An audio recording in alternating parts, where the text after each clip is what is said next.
It's 1928 in a tiny, cramped studio tucked away in Hollywood. Walt Disney, a scrappy Midwestern kid, tosses a rough sketch of a mouse on a scrap of paper, what he calls Mortimer. But his wife, Lillian, insists the name's no good. She says, "Make it Mickey."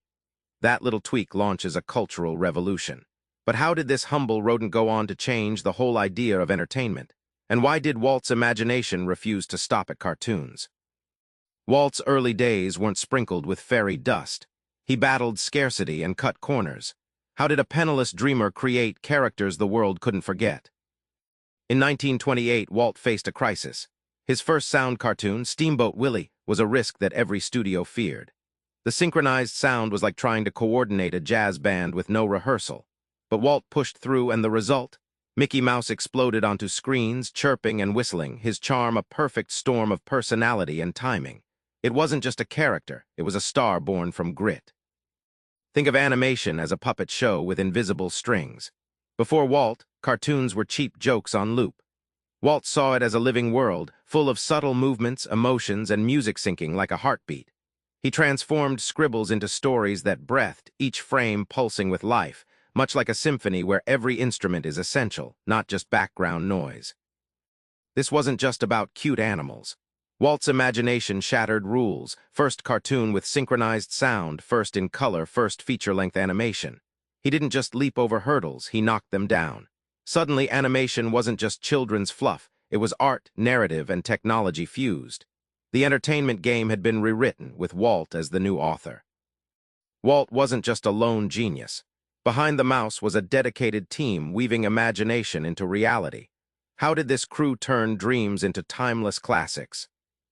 Disney's studio was less factory, more playground.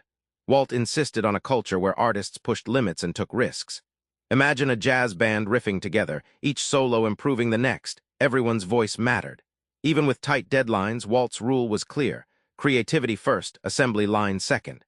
This culture unleashed the talent that gave us Goofy's goofy charm and the Seven Dwarfs' unique personalities.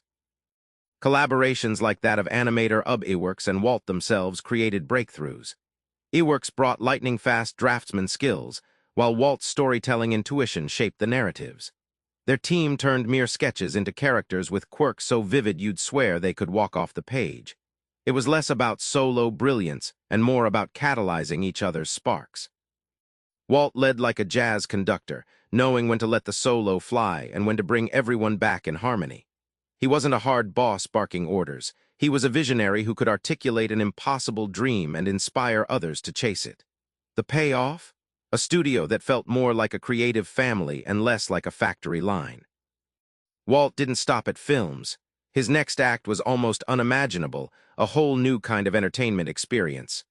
What happened when the Magic Mouse built a real-world kingdom? In the early 1950s, Walt's ambition outgrew the screen. He dreamed of Disneyland, a park where stories weren't just watched, but lived.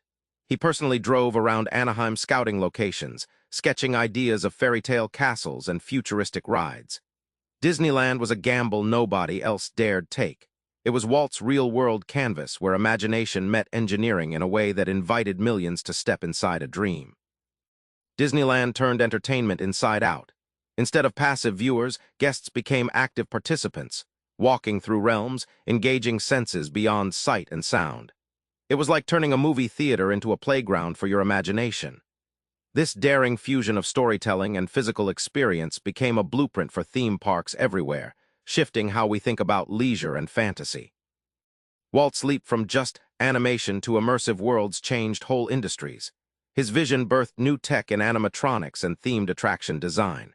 Today's global theme parks and interactive entertainment owe their DNA to Walt's ability to dream bigger and bend reality. From a tiny mouse to magic kingdoms, the legacy is a reminder. Imagination isn't just in art, it's in life itself. Back in that cramped studio in 1928, that scrap of paper with Mickey Mouse seemed like a small gamble. But Walt's relentless imagination spun it into a cultural hurricane, first through cartoons, then entire worlds. So here's your takeaway. Try creating something no one's asked for yet, something so vivid it invites others in. Make your creativity a place people want to step inside. Subscribe for more book summaries like this one.